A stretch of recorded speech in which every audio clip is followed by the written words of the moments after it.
वचन के द्वारा हम देखेंगे कि कुछ जज्बात जो प्रभु यीशु मसीह ने जब वो इस धरती पर था और जब 33.5 साल उसने इस धरती पर सेवकाई की, तो कुछ जज्बात जो उसने जाहिर किए, आज हम उसके बारे में सीखेंगे और स्टडी करेंगे। क्योंकि कई बार हमें लगता है, हम सोचते हैं कि प्रभु यीशु मसीह तो परमेश्वर थे, उनके पास तो अलौकिक शक्तियां थी, उनके पास तो बहुत सारे पावर्स थे, पर कहीं ना कहीं हम ये भूल जाते हैं कि प्रभु यीशु मसीह संपूर्ण परमेश्वर तो था, पर वो संपूर्ण मनुष्य भी था। और इस धरती पर वो मनुष्य क्यों बन के आया?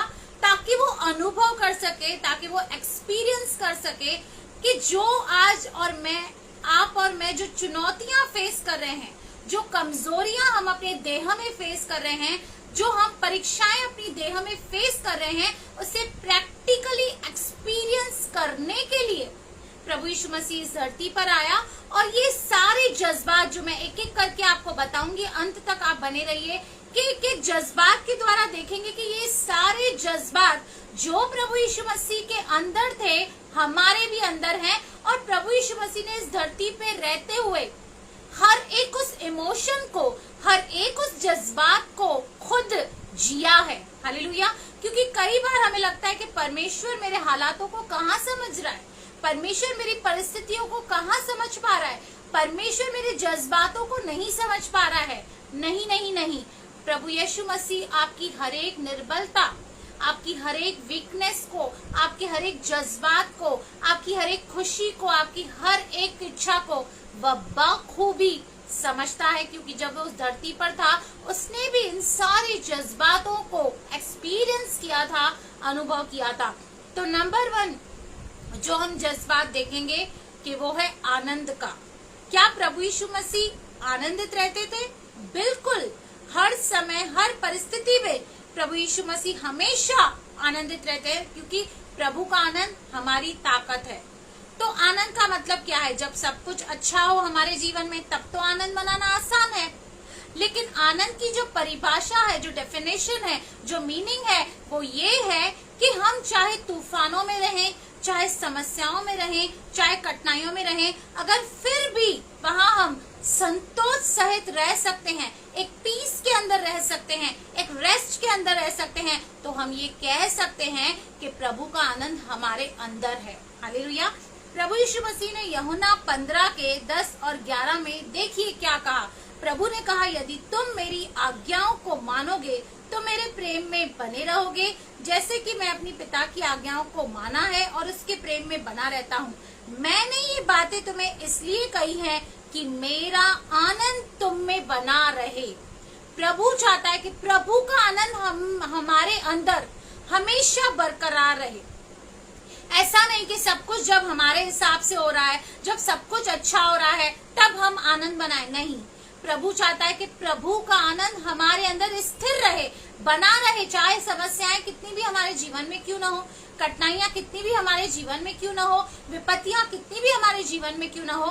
प्रभु की यह इच्छा है आपके और मेरे लिए कि प्रभु कहता है कि मैंने ये बातें तुम्हें इसलिए कही है कि मेरा आनंद तुम में बना रहे और तुम्हारा आनंद पूरा हो जाए। जब प्रभु के आनंद को हम सही तरीके से समझते हैं, जब प्रभु के आनंद को हम विश्वास से लेते हैं, जब वह पवित्र आत्मा का वरदान जो आनंद के रूप में हमारे अंदर रहता है, तो हम चाहे हमारे इर्द गिर्द कुछ भी होता हो, कितना भी नुकसान होता हो, हमें कोई फर्क नहीं पड़ने वाला है, क्योंकि आप और मैं प्रभु के आनंद में बने रहते हैं।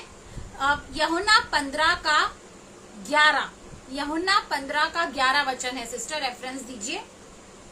तो हमें आज चेक करना है, क्या हमारे अंदर भी वो आनंद है? क्या आज भी हम परिस्थितियों को देख के घबराते नहीं है? क्या आज भी हम प्रभु यीशु मसीह की प्रतिज्ञाओं पर संदेह नहीं करते? तो आज पवित्र आत्मा से मांगना है प्रभु का आनंद, जो एक वरदान के रूप में हमें दिया गया है। पवित्र आत्मा से हमें मांगना है, क्योंकि इब्रानियों का 12 देखिए क्या कहता है। इब्रानियों 12:2 कहता है, और विश्वास के कर्ता और सिद्ध करने वाले यीशु की ओर ताकते रहो, जिसने उस आनंद के लिए जो उसके आगे धरा था। क्रूस की मृत्यु प्रभु यीशु मसीह के लिए आसान नहीं थी, कठिन थी। आपको पता है, जब वो गत्समनी बाग में क्रूस पे जाने से पहले प्रार्थना कर रहा था, तो उसका जो पसीना है वो लहू बन के टपक रहा था। वो बहुत प्रेशर में था, उसके लिए आसान नहीं था। लेकिन उसके बाद जो उसको मिलने वाला था, उसके बाद जो प्रभु का आनंद उसको मिलने वाला था, वो आनंद उसके लिए एक मोटिवेशन बना। कहता है कि विश्वास के कर्ता और सिद्ध करने वाले यीशु की ओर ताकते रहो, जिसने उस आनंद के लिए जो उसके आगे धरा था, लज्जा की कुछ चिंता न की, क्रूस का दुख सहा और परमेश्वर के सिंहासन की ओर दाहिने जा बैठा। उसे पता था जो उसको तकलीफ हो रही है वो बहुत थोड़े समय की है। इसके बाद जब वो क्रूस पर चढ़ेगा, उसके बाद एक अद्भुत आनंद उसके अंदर आया कि उसने अपने पिता के टारगेट को, अपने पिता के मकसद को जो लेकर इस धरती पर आया था, उसने पूरा किया। आज मैं आपसे पूछना चाहती हूँ, क्या आपके अंदर वो प्रभु का आनंद है? क्या केवल जब सब अच्छा है आप तभी खुश रहते हैं, या जब विपरीत परिस्थितियां होती है क्या आप उसके आनंद में बने रहते हैं? अगर आप बने नहीं हैं तो आज उसके उस आनंद को पाइए, क्योंकि प्रभु के निकट, परमेश्वर के निकट आनंद की भरपूरी है। जितना आप उसके पास जाएंगे, जितना आप उसके निकट जाएंगे, वो आनंद आपके अंदर आता जाएगा और वो आनंद आपको कठिन परिस्थितियों में स्थिर रखेगा, शांत रखेगा, काम रखेगा। आप घबराएंगे नहीं, आप परेशान नहीं होंगे, आप विचलित नहीं होंगे, लेकिन उस आनंद में बने रहेंगे, क्योंकि प्रभु चाहता है कि उसका आनंद हम में स्थिर रहे, बना रहे। हालेलुया। दूसरा वचन हम देखेंगे, तरस खाना। आज मसीह यीशु में आप और मैं जो विश्वासी हैं, ये तरस की भावना होनी हमारे अंदर बहुत जरूरी है, क्योंकि आपको पता है प्रभु यीशु मसीह ने अपनी सेवकाई में बहुत सारे लोगों को इसलिए चंगा किया क्योंकि उसको उस पर तरस आया। आज आप जब भी किसी को देखते हैं, किसी कठिनाई में, परेशानी में, समस्या में, तो क्या आपको उन पर तरस आता है? क्या आप उनके लिए दुआ करते हैं? क्या आप उनकी सहायता करते हैं? क्या आप उनकी मदद करते हैं? प्रभु चाहता है कि आप और मैं भी तरस खाएं उन लोगों पर जो नाश हो रहे हैं, जो ड्रग्स में हैं, जो अल्कोहल में हैं, जो बुरी आदतों में हैं, जो बहुत सारी कमजोरियां और निर्बलताओं में जी रहे हैं। आपको और मुझे तरस खाना है, क्योंकि प्रभु यीशु मसीह जितने लोगों को भी, आपको पता है एक विधवा को जब उसने नाइन नगर में देखा कि उसका बेटा मर गया, तो उसको उस पर तरस आया और उसने उसके बेटे को जिला दिया, मुर्दों में से जिला दिया, जिंदा किया। आज वो तरस की भावना हमारे अंदर आनी चाहिए, क्योंकि आज मसीहों के अंदर वो तरस नहीं है। हम तो अपने ही प्रॉब्लम्स और दुखों को लेके बैठे हैं, हम किसी की बात सुनने के लिए तैयार नहीं है, किसी के ऊपर तरस खाने के लिए तैयार नहीं है। लेकिन प्रभु चाहता है कि हम तरस से भर जाएं। जिस तरह प्रभु यीशु मसीह तरस से भरे हुए थे, हमारे अंदर भी वो तरस की भावना, वो तरस खाने का इमोशन हमारे अंदर होना चाहिए। क्योंकि जब आप किसी पर तरस खाएंगे, प्रभु का वचन कहता है जब तुम किसी पर दया करोगे तो तुम पर भी दया की जाएगी। ऐसे लोगों पर तरस खाइए जो बहुत सारे गलत बातों का शिकार हैं, शोषण का शिकार हैं, बहुत सारी विपरीत परिस्थितियों में जो रहते हैं।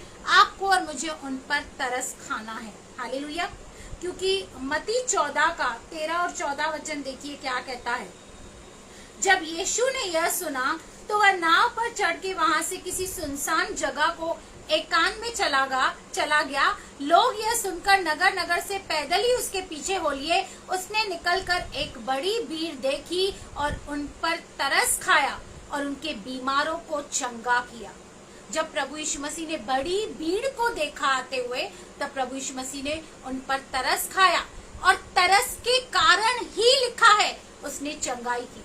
आज आप कितने बीमारों के लिए दुआ करते हैं? आज आप कितने लोगों के दुखों में सहभागी होते हैं? क्या उनके दुख आपको अपने लगते हैं? क्या आपको लगता है मैं उनके लिए दुआ करूं, प्रार्थना करूं, उनके लिए मैं कुछ करूं? अगर जो प्रभु ने मुझे क्षमता दी है तो मैं उनको कुछ फाइनेंशियली हेल्प करूं, मैं उनकी सहायता करूं। आपके और मेरे अंदर तरस होना बहुत जरूरी है, क्योंकि आज इस दुनिया में ऐसे लोग हैं, इतने कठोर लोग हैं जिनको किसी से कुछ लेना देना नहीं है। सिस्टर मत्ती 14 का 13 और 14 वचन, जिनको किसी से कुछ लेना देना नहीं है, वो स्वयं पर केंद्रित हैं, अपने लिए जीते हैं, खाते हैं, पीते हैं, लेकिन दूसरों पर तरस नहीं खाते। लेकिन प्रभु आज आपसे और और मुझसे ये अपेक्षा करता है कि आपके और मेरे अंदर ये तरस का इमोशन हो और हम उसे परमेश्वर के राज्य के लिए इस्तेमाल करें। क्योंकि याद रखिए, आपका और मेरा उद्धार भी कैसे हुआ है? प्रभु ने हम पर तरस खाया है, इसलिए आज आप और मैं यहाँ पर बैठे हैं। प्रभु ने हम पर तरस खाया है, इसलिए हमें उद्धार मिला है।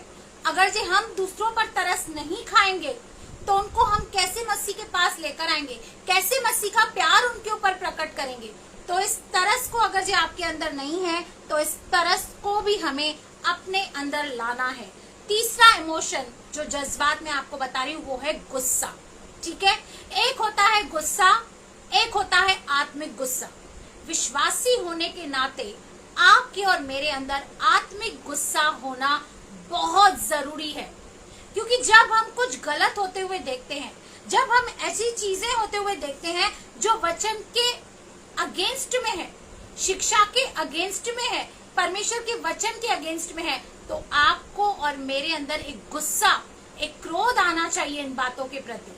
परमेश्वर की पवित्रता के प्रति हमें क्रोध आना चाहिए, एक स्पिरिचुअल एंगर, जिसको एक आत्मिक गुस्सा आप कह सकते हो। प्रभु यीशु मसीह ने जब शास्त्री और फरीसियों के दोगले नेचर को देखा, जब उनके पाखंड को देखा, प्रभु यीशु मसीह ने गुस्सा किया। आज हमारे आगे कितनी सारी ऐसी चीजें होती है जो वचन के विरुद्ध होती है, तो भी हम चुप करके बैठते हैं, हमें कोई उससे फर्क नहीं। हम सोचते हैं मेरा उद्धार हो गया, मैं प्रभु में आ गई, मैं तो स्वर्ग जा रही हूँ, मेरे को क्या लेना देना है। लेकिन आपके और मेरे अंदर वो आत्मिक गुस्सा होना जरूरी है, क्योंकि प्रभु यीशु मसीह ने इस गुस्से को सही रीति से इस्तेमाल किया। कई बार गुस्सा तो हमको आता है, लेकिन अपनी कोई बात पर या अपने कोई फायदे की बात पर आता है। लेकिन प्रभु यीशु मसीह ने देखिए कैसे इस गुस्से को भी सही दिशा देकर सही चीजों के लिए इस्तेमाल किया। हम निकालेंगे मत्ती 23 का 33, मत्ती 23 का 33 वचन हम देखेंगे यहाँ पर क्या हो रहा है। मत्ती 23 का 33 वचन कहता है, हे सांपों, हे कुरेतों के बच्चों, तुम नरक के दंड में कैसे बचोगे।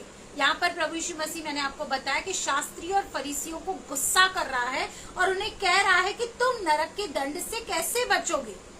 आगे देखिए क्या कहता है वो, इसलिए देखो मैं तुम्हारे पास भविष्यद्वक्ताओं, बुद्धिमानों और शास्त्रियों को भेजता हूँ, और तुम उनमें से कुछ को मार डालोगे और क्रूस पर चढ़ाओगे, और कुछ को अपने आराधनालयों में कोड़े मारोगे, और एक नगर से दूसरे नगर से खदेड़ते फिरोगे। अब ये मत्ती अध्याय 23 में 7 हाय प्रभु यीशु मसीह ने शास्त्री और फरीसियों को दी है, और गुस्सा करते हुए दी है, उन्हें डांट लगाई है, उन्हें फटकार लगाई है। वैसे ही जब आप गलत चीजों को होते हुए देखें, या गलत जब आपको लगे कि ये तो वचन के विरुद्ध जा रही है, तो वो परख, वो डिसर्नमेंट रखिए और उन चीजों पर उल्हाना दीजिए, क्रोध कीजिए। क्योंकि जब प्रभु यीशु मसीह मंदिर में आए तो उसने मंदिर में क्या देखा कि मंदिर में व्यापार हो रहा था। प्रार्थना के घर को डाकुओं की खो बनाया जा रहा था, वहां पे बिजनेस हो रहा था। तब प्रभु यीशु मसीह ने क्या किया? प्रभु यीशु मसीह ने उनको डांटा और कहा कि मेरा ये घर प्रार्थना का घर कहलाएगा और तुम इसे डाकुओं की खो बनाते हो। क्या होता अगर प्रभु यीशु मसीह वहां पे गुस्सा नहीं करता? तो क्या होता? वहां पर व्यापार होता रहता।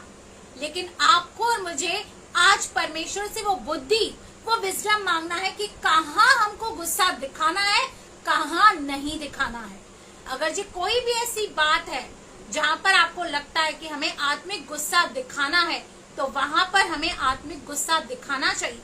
अगर जी हम कलीसिया में भी देखते हैं कुछ ऐसी बातें चल रही है, कुछ ऐसी शिक्षा चल रही है जो वचन के विरुद्ध है, तो हमें अवश्य ही उन बातों के लिए स्टैंड लेना है और अपनी आवाज को उठाना है, चुप नहीं बैठना है। क्योंकि प्रभु यीशु मसीह को बखूबी ये पता था कि कहाँ चुप बैठना है, कहाँ बात करनी है, कहाँ गुस्सा देना है, कहाँ प्यार देना है। वो हर एक अपने जज्बात को, अपने हर एक इमोशन को बैलेंस रीति से इस्तेमाल करना जानता था। वैसे ही आपको और मुझे भी प्रभु यीशु मसीह से ये कला को सीखना है, क्योंकि आपको और मुझे उसके पद चिन्हों पर चलना है। तो हमें भी सीखना है कि कहाँ पर हमें गुस्सा करना है और कहाँ पे हमें गुस्सा नहीं करना है। ठीक है, उसके बाद हम देखते हैं क्या आपके और मेरे अंदर परमेश्वर की राज्य की धुन है। आज आप और मैं प्रभु यीशु मसीह के बच्चे बन गए हैं, उद्धार पा लिया है, बैप्टिज्म हो गया है, प्रचार कर रहे हैं, गवाहियां बता रहे हैं, बहुत अच्छी बात है। पर क्या हम सुसमाचार बता रहे हैं? क्या हम प्रभु के राज्य को बढ़ा रहे हैं? क्योंकि प्रभु यीशु मसीह जब इस धरती पर थे, उन्हें परमेश्वर के राज्य की धुन थी, उसके ऊपर एक जुनून था कि मुझे परमेश्वर के राज्य को बढ़ाना है। आज आप कौन सा जुनून लेके घूम रहे हैं? आज आपके अंदर कौन सा जुनून है? क्या अपने आप को फेमस करना? क्या अपनी वाहवाही करना? अपने आप को बढ़ाना? बहुत सारे लोगों के अंदर अलग अलग जुनून रहता है, पर क्या हमें परमेश्वर के राज्य के लिए धुन है? क्या हम आज लोगों को परमेश्वर के पास लेके आ रहे हैं? कितने सारे लोग हैं जो भटक रहे हैं, ईश्वर रहित हैं, जिनको सच्चे परमेश्वर की तलाश है। तो आज हमें अपने अंदर वो परमेश्वर के राज्य की धुन को रखना है और परमेश्वर का काम करना है। ठीक है, उसके बाद प्रभु यीशु मसीह रोया। कब रोया? जब मरियम और मार्था का भाई लाजर मर गया। और आपको पता है कि प्रभु यीशु मसीह उस फैमिली से बहुत प्यार करते थे और उस फैमिली के बहुत करीब थे। तो जब उसकी मृत्यु हुई तो प्रभु यीशु मसीह रोए। याद रखिए, जब आप और मैं रोते हैं हमें लगता है कोई नहीं देख रहा है, परमेश्वर नहीं देख रहा है, लेकिन वो आपके आंसुओं को अपनी कुप्पी में संभाल के रखता है। जो आंसू आप प्रार्थना में बहाते हैं ना, वो व्यर्थ नहीं है, वो प्रभु यीशु मसीह के उस कुप्पी में आपके वो आंसू पड़े हैं। प्रभु यीशु मसीह रोया जब उस जिस परिवार से वो प्यार करता था, जब उसने देखा कि वहां पर इतनी बड़ी घटना हो गई है, तो प्रभु यीशु मसीह रोया। हालेलुया। हम निकालेंगे 11 का, हम पढ़ेंगे 32 से, हम पढ़ेंगे यूहन्ना 11:32 से हम पढ़ेंगे। जब मरियम वहां पहुंची जहां यीशु था, तो उसे देखते ही उसके पांव पर गिर पड़ी और कहा, हे प्रभु, यदि यहाँ होते आप यहाँ, तू यहाँ होता तो मेरा भाई न मरता। जब यीशु ने उसको और उन यहूदियों को जो उसके साथ आए थे रोते हुए देखा, तो आत्मा में बहुत ही उदास और व्याकुल हुआ और कहा, तुमने उसे कहाँ रखा है? उन्होंने उससे कहा, हे प्रभु, चलकर देख ले। यीशु रोया। यहाँ पर लिखा है यीशु मसीह रोया। आज कई बार आप और मैं भी इमोशनल हो जाते हैं, रोते हैं। अच्छी बात है, कभी कभी रो लेना चाहिए, प्रार्थना में रो लेना चाहिए, अपने दिल को हल्का कर देना चाहिए। यहाँ पर बहुत लोग कहते प्रभु यीशु मसीह तो परमेश्वर थे, लेकिन उन्होंने हर एक जज्बात को जिया, यहाँ तक के रोने को भी जिया, ताकि आप और मैं जो आंसू बहा रहे हैं वो व्यर्थ नहीं हो। यूहन्ना 11:35 वचन, सिस्टर यूहन्ना 11:35 वचन। हालेलुया। तो यीशु मसीह रोया और प्रभु यीशु मसीह ने क्या किया? सिर्फ रोया नहीं, प्रभु यीशु मसीह ने 4 दिनों की मुर्दे लाजर को जिंदा भी किया। भले कुछ समय के लिए वो रोया, उसके जज्बात उसके ऊपर हावी हुए, लेकिन उसने कार्य किया। आपको ये बात याद रखनी है कि प्रभु जब हमसे प्यार करता है, जब हम पर तरस खाता है, तो वो तरस उसको मजबूर करता है हमारे जीवन में कार्य करने के लिए। वो तरस उसको मजबूर करता है चिन्ह और चमत्कार करने के लिए। हालेलुया। अगर जो आपको रोना नहीं आता है, आप एक कठोर टाइप के व्यक्ति हैं, तो परमेश्वर से मांगे, रोइए, घुटनों पे आइए, रोइए अपनी हर एक कमजोरी के लिए, अपनी हर एक बोझ के लिए, चिंता के लिए। आप ये नहीं समझिए कि परमेश्वर आपके इमोशंस को नहीं समझ रहा है, वो आपके हर एक जज्बात को समझ रहा है। हालेलुया। तो यीशु मसीह रोया। ठीक है, उसके बाद प्रभु यीशु मसीह ने दया की। आपको तो पता है कि प्रभु यीशु मसीह का जो स्वभाव था वो दया करने वाला, क्षमा करने वाला, अनुग्रह करने वाला परमेश्वर है। तो हम निकालेंगे मत्ती 9, हम देखेंगे कि प्रभु यीशु मसीह ने कैसे दया की। क्या हम दया कर रहे हैं आज? मत्ती 9 का 20 और 20 से 22, मत्ती 9 का 20 से 22 हम देखते हैं। और देखो, एक स्त्री ने जिसको 12 वर्ष से लहू बहने का रोग था, पीछे से आकर उसके वस्त्र के आंचल को छू लिया, क्योंकि वह अपने मन में कहती थी, यदि मैं उसके वस्त्र को छू लूंगी तो चंगी हो जाऊंगी। यीशु ने फिर कर उसे देखा और कहा, पुत्री ढाढ़स बांध, तेरे विश्वास ने तुझे चंगा किया है। अतः वह स्त्री उसी घड़ी चंगी हो गई। जब एक स्त्री थी जिसको 12 वर्ष से लहू बहने की बीमारी थी, सोचिए उसकी क्या हालत होगी, कितनी कमजोर होगी वो, कितनी लाचार होगी, कितना सारा पैसा वो ऑलरेडी खर्च कर चुकी थी। लेकिन वो अपने मन में कहती थी कि मैं जब प्रभु के वस्त्र को छू लूंगी ना, जब उसके आंचल को छू लूंगी, मैं चंगी हो जाऊंगी। प्रभु यीशु मसीह के इर्द गिर्द भीड़ थी, हजारों लोग थे, लेकिन इसका विश्वास इतना अद्भुत था कि प्रभु यीशु मसीह ने इस पर दया की। क्या आज आप दया करते हो? क्योंकि दया न्याय पर जयवंत होती है। धन्य है वे जो दयावंत हैं, उन पर दया की जाएगी। क्या हमारे अंदर दया है? अपने प्रति, अपने पापों के प्रति, अपनी गलतियों के प्रति हम दया करते हैं, पर क्या हम दूसरों को क्षमा करते हैं? क्या हम दूसरों को दया करते हैं? क्या जो उनको आवश्यक है हम उन्हें देते हैं? आज हमें दया करना है। प्रभु यीशु मसीह ने बहुत लोगों को के ऊपर दया की और उनके जीवन में बड़े बड़े कार्य किए। आज हमें भी दया करनी है लोगों के ऊपर। जब कोई आपके पास प्रार्थना करवाने आता है या कुछ लेने आपके पास आता है और आपके पास बहुतायत से है, आप उन पर दया कीजिए, आप उन्हें दीजिए, दो तो तुम्हें दिया जाएगा। आज आपके और मेरे अंदर वो दया की बहुत बड़ी आवश्यकता है। आज हमारे अंदर वो दया नहीं है, इसलिए हम लोगों के पास जाते नहीं हैं, इसलिए हम उनके लिए प्रार्थनाएं नहीं कर रहे हैं। यदि हमारे अंदर दया होती तो हम उनके लिए प्रार्थना करते। तो जिस तरह प्रभु यीशु मसीह ने इस महिला को ठीक किया, उसी तरह हमें दूसरों के ऊपर दया करनी है और उनके लिए निरंतर प्रार्थना, दुहाई, काउंसलिंग हमें करते रहना है। ठीक है। उसके बाद हम देखते हैं फ्रस्ट्रेशन। हम कई बार इस दुनिया में रहते हुए, रोज की जिंदगी में रहते हुए हम चिड़चिड़े हो जाते हैं, फ्रस्ट्रेट हो जाते हैं बहुत सारी बातों के लिए। क्या प्रभु यीशु मसीह भी कभी फ्रस्ट्रेट हुआ था? आइए वचन से देखते हैं। हम निकालेंगे मरकुस 4:35 से 41। मरकुस 4:35 से 41 हम देखेंगे। उसी दिन जब सांझ हुई तो उसने चेलों से कहा, आओ हम पार चलें। वे भीड़ को छोड़कर जैसा वह था वैसे ही उस नाव पर साथ ले चले और उसके साथ और भी नावें थी। तब बड़ी आंधी आई और लहरें नाव पर यहाँ तक लगी वह पानी से भरी जाती थी, पर वह आप पिछले भाग में गद्दी पर सो रहा था। तब उन्होंने उसे जगाकर उससे कहा, हे गुरु, क्या तुझे चिंता नहीं कि हम नष्ट हुए जाते हैं? तब उसने उठकर आंधी को डांटा और पानी से कहा, शांत रह, थम जा। आंधी थम गई और बड़ा चैन हो गया। और उसने कहा, तुम क्यों डरते हो? क्या तुम्हें अब तक विश्वास नहीं?